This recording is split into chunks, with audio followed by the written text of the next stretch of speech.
5 minutes avec Dieu et sa parole. Méditation du mardi 2 juin 2020. Attendez et hâtez la venue du jour du Seigneur.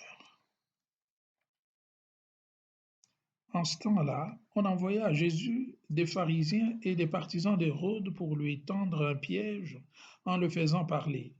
Et ceux-ci vinrent lui dire, « Maître, nous le savons, tu es toujours vrai, tu ne te laisses influencer par personne, car ce n'est pas selon l'apparence que tu considères les gens, mais tu enseignes le chemin de Dieu selon la vérité.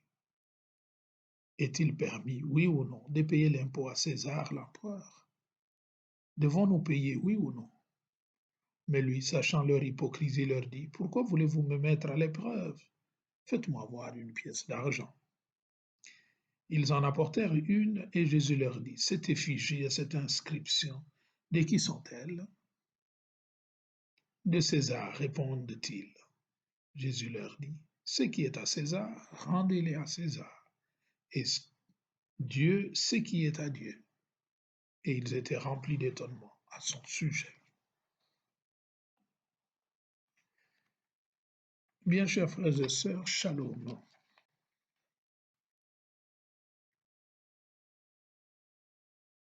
Après la descente du Saint-Esprit dans nos cœurs, que nous avons célébré hier avec la fête de la Pentecôte,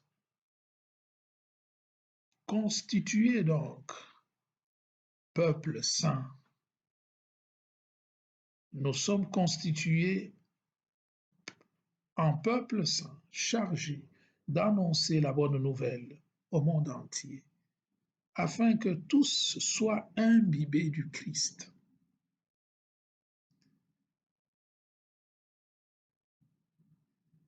Cela pour hâter la formation des cieux nouveaux et d'une terre nouvelle. Baptisés donc et envoyés dans le monde, les chrétiens s'efforcent d'être de nouveaux Jean-Baptiste, c'est-à-dire ceux qui préparent le retour glorieux du Maître à la fin des temps. Le Maître viendra, mais dans l'évangile de Luc, au chapitre 18, le verset 8, il est dit, « Quand viendra le Fils de l'homme, trouvera-t-il la foi sur la terre? » Voilà pourquoi nous devons devenir le nouveau Jean-Baptiste pour préparer ce retour qui est imminent à la fin des temps, pour que le Christ trouve la terre prête à l'accueillir et qu'il établisse ainsi son règne en ce monde. Cette venue donc du jour du Seigneur et l'avènement eschatologique ne doit pas susciter en nous une peur, mais plutôt une espérance, une attente joyeuse, un désir de voir ce jour. Les chrétiens donc attendent en permanence la parousie, c'est-à-dire cette manifestation dans la gloire de Jésus à la fin des temps. Mais comment ils doivent attendre cela? En menant une vie sainte. Et de cette manière, ils vont hâter la venue du jour du Seigneur. Et Dieu ne peut pas venir tant que le monde n'est pas prêt à l'accueillir. C'est pourquoi nous sommes en ambassade pour lui dans le monde, pour préparer ce retour glorieux, parce qu'il veut être glorifié en chacun de nous. Alors les chrétiens, donc, doivent hâter cette venue du Christ par l'annonce de l'Évangile, par la prière et par une conduite irréprochable, cherchant toujours ce qu'est la volonté de Dieu, découvrir cette volonté. Les deux églises, celle d'en bas ici, les dites églises pérégrinantes, église en marche, et l'église d'en haut, l'église céleste, l'église triomphante, qui a déjà triomphé des affres de la mort et des difficultés d'ici-bas, doivent s'unir en criant que ton règne vienne et que ce monde passe. C'est-à-dire, ils doivent travailler avec hargne, avec hardiesse, avec courage, pour que la venue de ce monde-là puisse arriver aussitôt, afin que cesse ce monde encore des perversités et des, des, de malheurs. Alors que les prophéties annoncent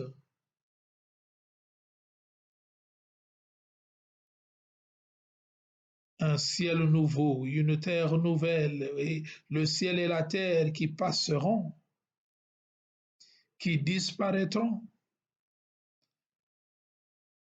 dans le même temps, au même moment, ces mêmes prophéties précisent aussi que Dieu demeure.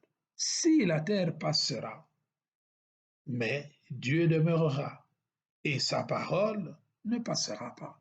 La parole du Christ ne passera pas.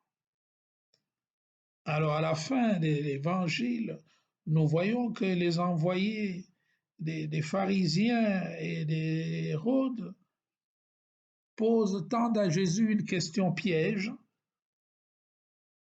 en lui disant, doit-on payer, oui ou non, l'impôt à César? Alors Jésus répond avec fermeté, rendez à César ce qui est à César et à Dieu ce qui est à Dieu. Le chrétien, en fait, quoique, comme dirait saint Augustin, il est citoyen du ciel, mais il est confronté à cette double réalité. Être ici-bas comme en pérégrination, en marche, de passage vers sa vraie demeure, qui est le ciel. En dépit de tout cela, il est confronté donc à cette double réalité.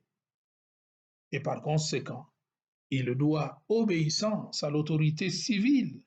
Mais cette obéissance ne doit pas être un empêchement à l'obéissance suprême qu'il doit à Dieu. Donc l'autorité civile, on lui doit obéissance et respect naturellement, mais l'obéissance suprême, il la doit à Dieu.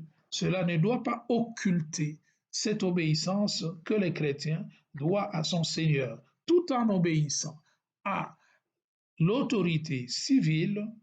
Il doit en définitive savoir que l'autorité suprême reste Dieu, à qui il doit cette soumission totale.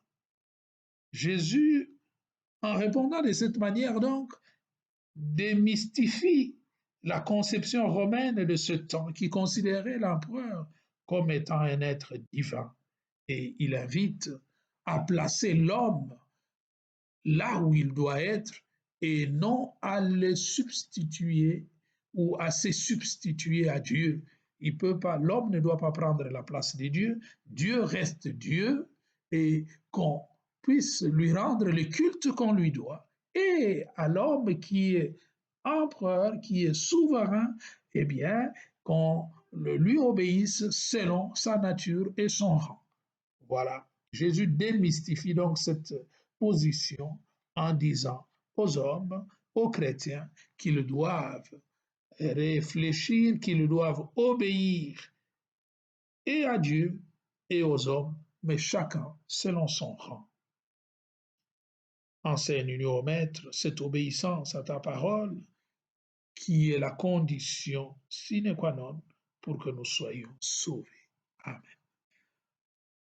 Ô toi Notre-Dame, jette ton regard de compassion sur nous qui recourons à toi. Seigneur Jésus, jette ton regard de miséricorde sur nous qui recourons à toi. Que le Seigneur vous bénisse, le Père, le Fils et le Saint-Esprit.